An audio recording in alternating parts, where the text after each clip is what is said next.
My name is Daniel Keller. I'm 41 years old, and for the past 12 years, I've been the inventory manager at a medical supply warehouse in suburban New Jersey.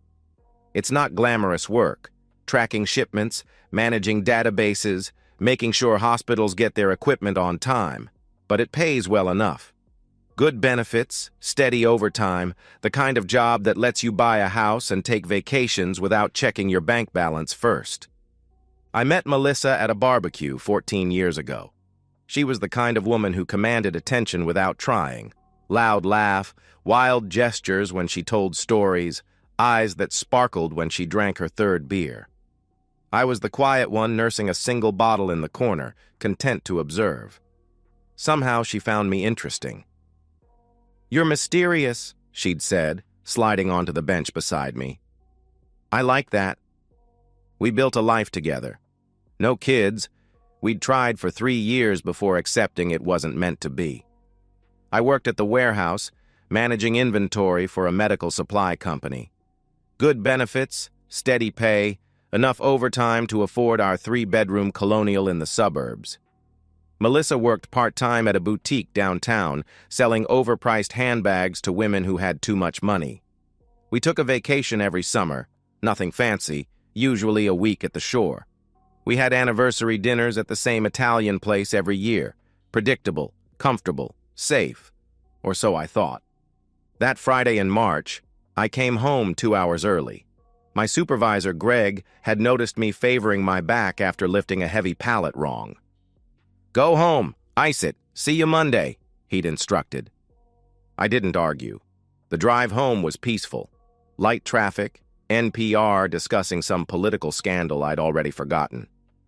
I was thinking about surprising Melissa, maybe ordering from that Thai place she loved. Her car was in the driveway.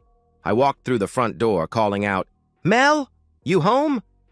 "Just running to the store," she yelled back from upstairs. I heard her footsteps, quick and purposeful, then she appeared at the top of the stairs. Her hair was perfect, too perfect for a lazy Friday afternoon. "You're early." "Everything okay?" she asked, concern in her voice.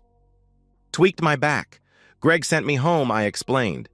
She descended the stairs quickly, kissed my cheek. Her lips were warm, freshly applied lipstick, leaving a mark I'd later see in the hallway mirror.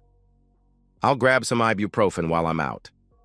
"Need anything else?" she offered. "I'm good," I replied. She grabbed her purse, keys jingling. "Back in 20?" she called out cheerfully. The garage door rumbled closed.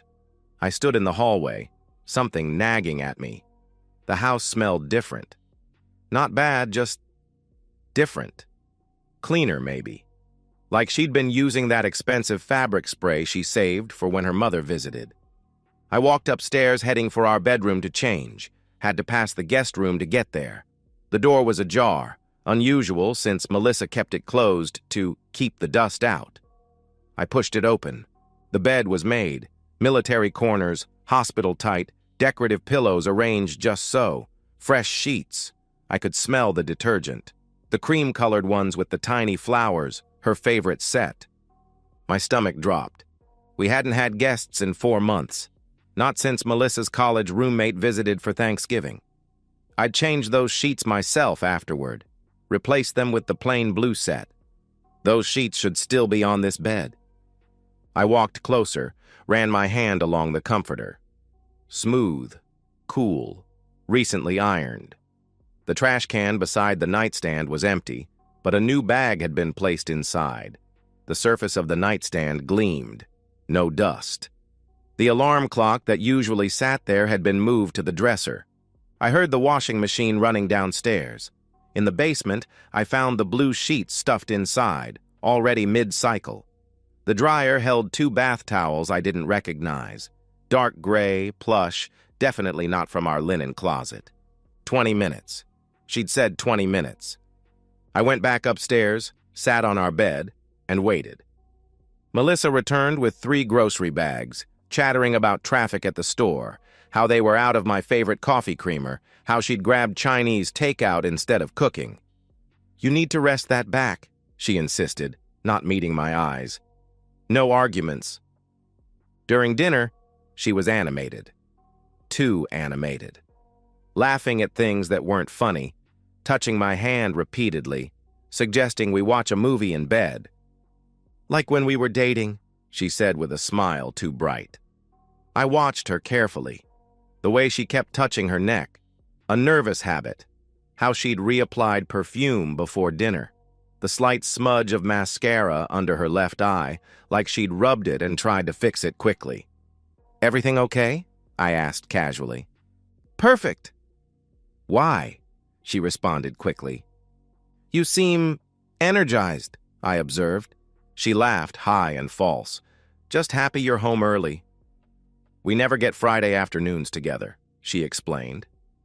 That night I lay awake staring at the ceiling while Melissa slept beside me. Her breathing was even, peaceful. One arm thrown across my chest, wedding ring catching the moonlight from the window. I spent the entire night replaying that image. Clean sheets on a bed that shouldn't have been touched.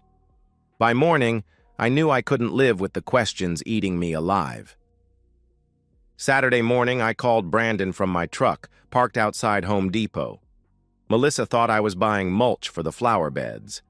Brandon answered on the second ring. "Danny, boy." "What's happening?" he greeted enthusiastically. "I need a favor," I said, watching a couple load lumber into their pickup. "A big one." "Name it," he replied without hesitation. "I need to monitor my house. For security," I explained carefully. The line went quiet. Brandon had known me since high school. He could read the spaces between my words. "Security," he repeated slowly. "When?" "Today, if possible," I answered. "I'll be there in 2 hours." "Melissa home?" he asked. "She's getting her nails done." "Then lunch with her sister." "Won't be back until 3, I informed him. "Perfect," he confirmed. Brandon arrived in an unmarked van, dressed like any contractor in jeans and a polo. He carried 2 canvas bags that looked heavy, professional heavy. We stood in my foyer while he surveyed the layout. "How many rooms?" he asked, all business now. "Living room, our bedroom, and—" I paused. "The guest room." He nodded, no judgment in his eyes. "High def? Audio?" he questioned. "Everything," I confirmed. He unpacked his bags with practiced efficiency. The equipment was smaller than I'd expected. A smoke detector, a picture frame, an air freshener, a phone charger. "Latest generation," he explained. 4K resolution, night vision, motion activation, 150-degree field of view. We started in the guest room. Brandon replaced the existing smoke detector with his device, using the existing wiring for continuous power. "Battery backup lasts 72 hours if the power fails," he noted, making tiny adjustments. "Completely invisible unless someone takes it apart." I stood in the doorway, studying the room differently now. Melissa had insisted on redecorating it last year. New curtains, fresh paint, that expensive duvet cover from Pottery Barn. "For when we have company," she'd said at the time. What company? Her sister lived 20 minutes away. My parents were dead. We saw friends at restaurants, not in our home. In our bedroom, Brandon positioned a picture frame on the dresser. Our wedding photo, actually, which felt like a cruel irony. The camera lens was hidden in the decorative corner detail. "Covers the whole room," he assured me, checking his phone where the live feed displayed. The living room got an air freshener plugged into an outlet near the TV. Brandon had thought of everything. The devices looked so natural, so ordinary. "Even if someone's looking for cameras, these are medical-grade concealment. I use the same models for corporate security," he explained. He pulled out his tablet, fingers flying across the screen. "Installing the app on your phone now. Everything streams live, saves to encrypted cloud storage. 30-day rotation unless you flag something for permanent storage," he detailed. I watched him work. This friend who'd been my best man, who'd held me up when my father died, who was now helping me potentially destroy my marriage. "Brandon," I started. "Don't," he interrupted, not looking up. Whatever's happening, you need to know. That's all that matters. The app appeared on my phone, disguised as a home automation system. Brandon walked me through the interface, multiple camera views, motion alerts, search functionality for specific dates and times. The AI can detect different people, he explained further. It'll learn faces, track patterns. You'll know everyone who enters these rooms. We tested each camera. Crystal clear images, surprisingly good audio. I could hear birds outside through the guest room feed. Could see dust motes floating in our bedroom. The living room camera captured the entire space, including the hallway leading to the front door. Brandon packed his bags, then gripped my shoulder. Whatever you're looking for, I hope you don't find it, he said sincerely. I hope so too, I replied, meaning it. But I need to know. He paused at the door. The system's invisible, but once you start watching, you can't unsee things, Danny. Be sure you're ready for that, he warned. After he left, I sat on my couch, phone in hand, watching myself on 3 different screens. The house felt different now, observed, documented. Every room held a silent witness.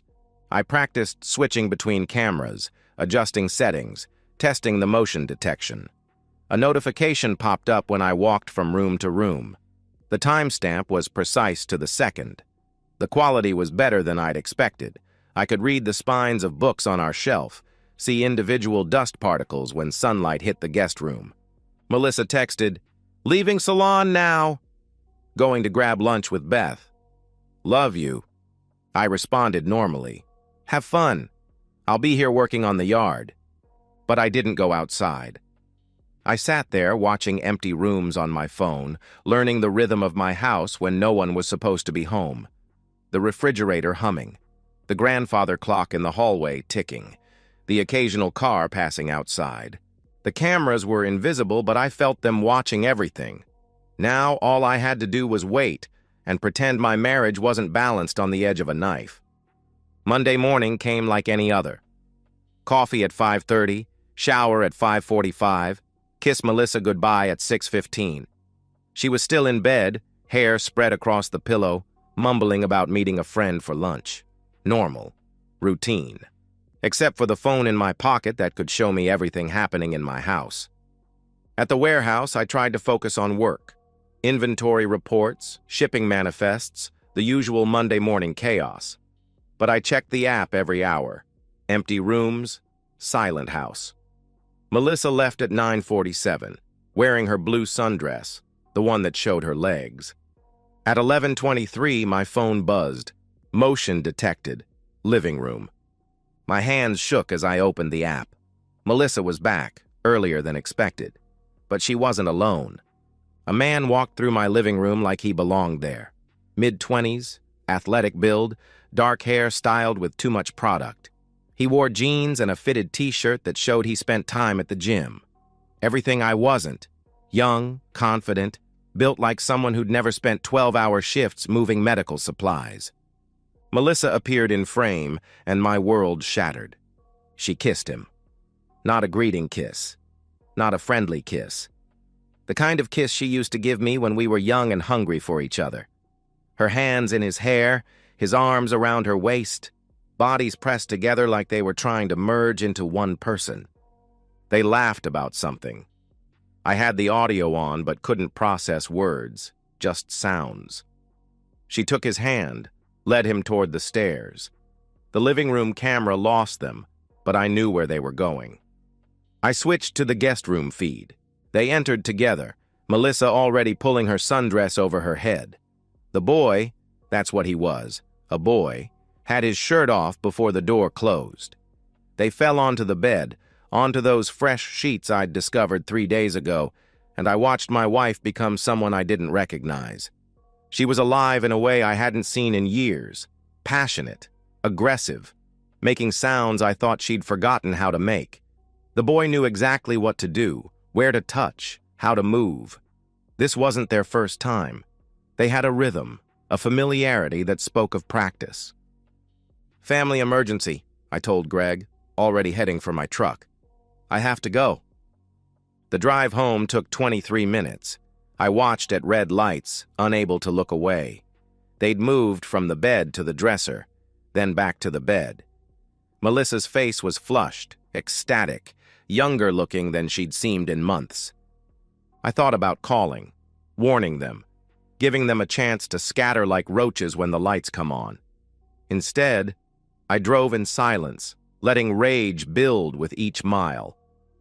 The baseball bat was in the garage, left corner, behind the rakes. A Louisville slugger from my brief attempt at joining the company softball team 3 years ago. The weight felt good in my hands. Solid. Real. I entered my house quietly. Could hear them upstairs. Laughter, movement, the rhythmic squeak of bed springs. My footsteps were silent on the carpeted stairs. 14 steps up. Turn right. 3 doors down. The guest room door was cheap, hollow core, builder grade. It exploded inward when I kicked it. Melissa screamed. The boy scrambled backward, tangled in sheets, eyes wide with terror. I stood in the doorway, bat in hand, taking in the scene. My wife, naked and vulnerable. The boy, pathetic and small despite his muscles. The room that smelled like intimacy and betrayal. "Daniel!" Melissa shrieked. "This isn't... I can explain!" The boy tried to bolt past me. Bad decision. The bat caught him in the ribs, not full strength, just enough to drop him. He gasped, crawled toward his clothes. I let him grab his jeans, his shirt, didn't stop him from stumbling toward the door. "Run!" I commanded. He ran. Down the stairs, through my living room, out my front door. No shoes, no underwear, shirt clutched to his chest. The last I saw was his car, a red Honda Civic, peeling out of my driveway. Melissa was sobbing, pressed against the headboard, sheet pulled to her chin. "Danny, please let me explain," she begged. "Don't," I cut her off. I set the bat against the wall, pulled out my phone. "Want to see something interesting?" I showed her the feed from the past hour. Her face went from red to white as she watched herself on the small screen. You were watching?" she whispered in disbelief. 3 cameras, a month of footage," I informed her coldly. I scrolled back through the timeline. "Here's you with him last Tuesday, and the Thursday before. Oh, and this one's my favorite, last Monday when you told me you were visiting your sister." She stared at the phone, then at me. "How long have you known?" she asked quietly. "I found the sheets, Melissa." "Friday. Fresh sheets on a bed that shouldn't have been touched," I explained. I pocketed the phone. "That was your mistake. Everything else was perfect, but you had to wash the evidence." "It didn't mean anything," she protested. 4 times in 3 weeks doesn't mean anything?" I countered. "I was lonely. You're always at work, always tired," she tried to justify. "So you f***ed a child in our guest room?" I snapped. She flinched at the vulgarity. In 14 years, I'd never spoken to her like that. "He's 26. He works at the gym," she offered weakly. "I don't care if he's a rocket scientist," I interrupted. I picked up the bat again, not as a threat, just to have something to hold. "Get dressed. Pack what you need. You have 1 hour." "Danny, please. We can get counseling. I'll end it. I'll never," she pleaded desperately. 1 hour, Melissa. After that, I call your sister, your mother, your boss at the boutique. Everyone gets to see the videos," I stated firmly. She stumbled from the bed, grabbing clothes, crying harder now. "You can't do this." "This is my home too," she protested. "Check the prenup." Adultery clause. "You get nothing," I reminded her coldly. As I watched that coward run naked into the street, I realized the real revenge hadn't even started yet. Melissa was about to learn what 14 years of loyalty was worth. Melissa tried everything over the next 3 days. Tears, anger, bargaining. She showed up at the warehouse during my lunch break, mascara streaking her cheeks, begging for another chance. Greg had to escort her out. She sent dozens of texts, apologies, accusations, threats of self-harm. I responded to exactly one, "Don't lie." I knew the truth when I found those sheets in the washer. That was the moment you gave yourself away. Wednesday morning, I met with Patricia Winters, the divorce attorney Brandon had recommended. Her office was all sharp edges and cold efficiency, which suited me perfectly. I laid out the situation, showed her selected footage on my phone. "This is comprehensive," she observed, professional mask not quite hiding her surprise. "The prenuptial agreement you mentioned?"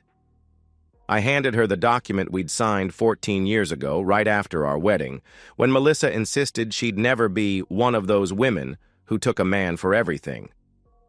"Paragraph 7, Section 3, I pointed out. Patricia smiled, a shark recognizing blood in the water. "In case of infidelity, the cheating party forfeits all claims to marital assets," she read aloud. She looked up. "This video evidence makes it ironclad. She'll get nothing except what she brought into the marriage." "Which was debt from her student loans that I paid off," I added. "Then she gets nothing," she confirmed with satisfaction. While Patricia prepared the divorce papers, I handled the rest. Changed every password. Email, Netflix, Amazon, everything. Canceled her credit cards, removed her from the joint checking account.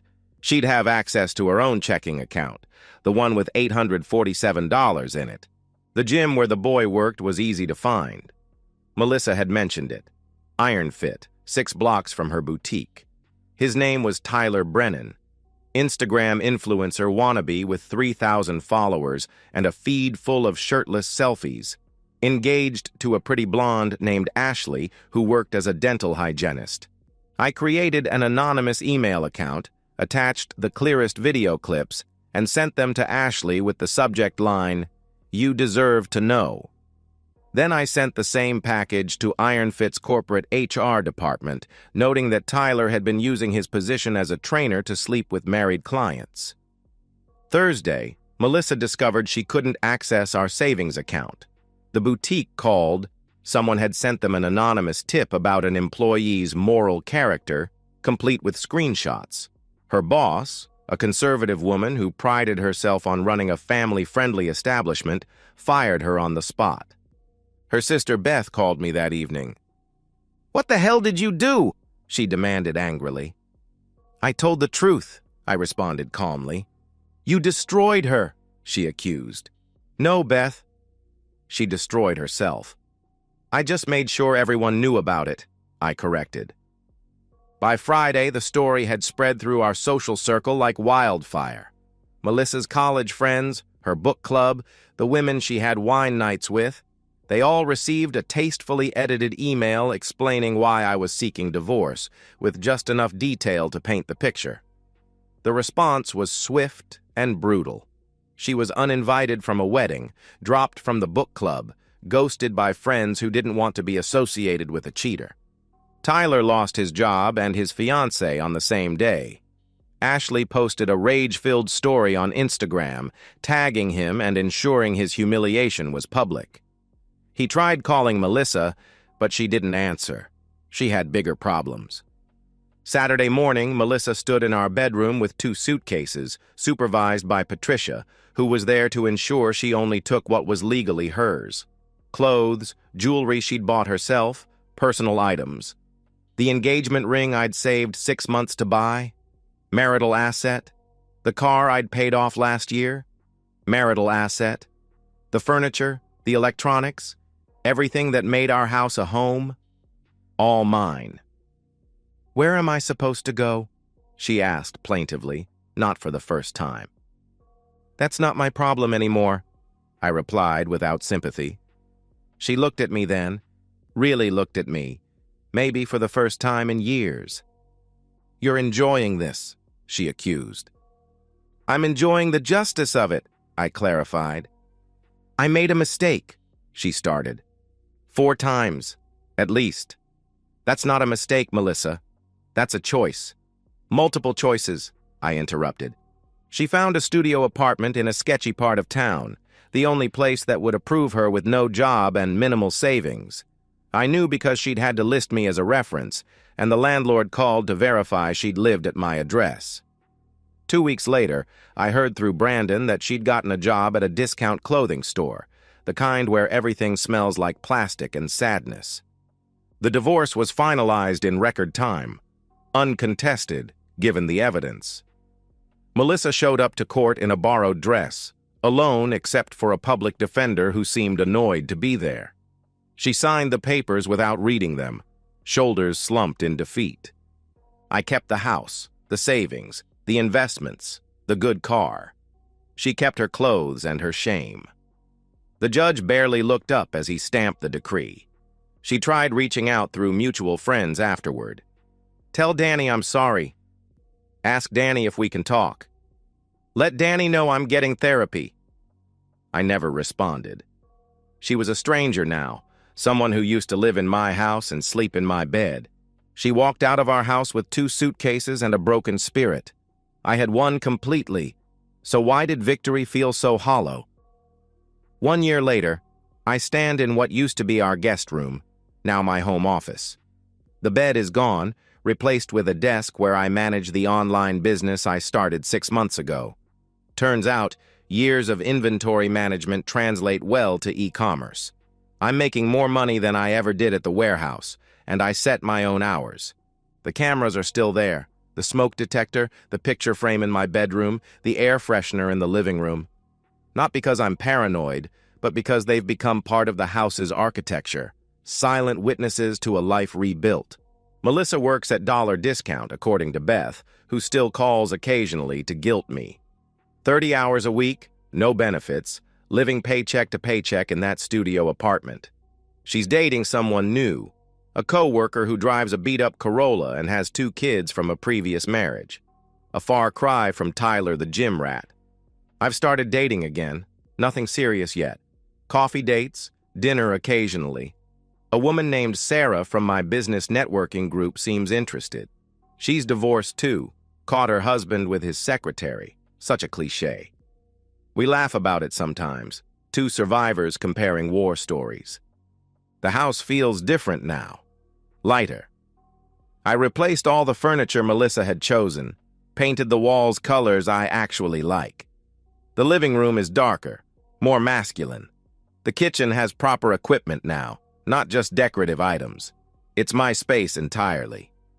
Tyler moved to another state, according to his abandoned Instagram. His engagement ended, his fitness influencer dreams crushed. Sometimes I wonder if he thinks about that day, about the baseball bat and the running and the consequences. Probably not. Boys like him never learn. Brandon comes over for beer and football most Sundays. He never mentions the cameras or asks about that day. We've reached an understanding. Some things are better left in the past, even when they're recorded in 4K resolution. I sleep well now. No tossing, no turning, no wondering. The king-size bed is mine alone, and I spread out like a starfish, taking up all the space I was always too polite to claim. The sheets are always clean because I wash them myself, on my schedule, navy blue ones that I chose. Sometimes I think about those 14 years. The barbecue where we met. The wedding where Melissa cried happy tears. The vacations, the anniversaries, the quiet moments that seemed meaningful at the time. It all feels like someone else's life now, a movie I watched once and barely remember. The truth is, I don't miss her. I miss the idea of her, the person I thought she was. But that person never existed. The real Melissa was someone who could smile at me over breakfast, kiss me goodbye, then spend her afternoon a stranger in our guest room. That's who she always was. I just couldn't see it. Some men might call it ruthless. I call it justice. And I've never slept better. And so, we've reached the end of today's story. Was it what you expected, or did it take a twist you didn't see coming? I'm curious to hear your thoughts. Share them in the comments below, and let's get a conversation going. If this story kept you hooked, make sure to hit that like button. And if you're new here or just haven't subscribed yet, now's the perfect time to join our community. I bring you fresh, captivating stories every day, so click that subscribe button and turn on notifications so you never miss out. Thanks for watching, and I'll see you in the next one.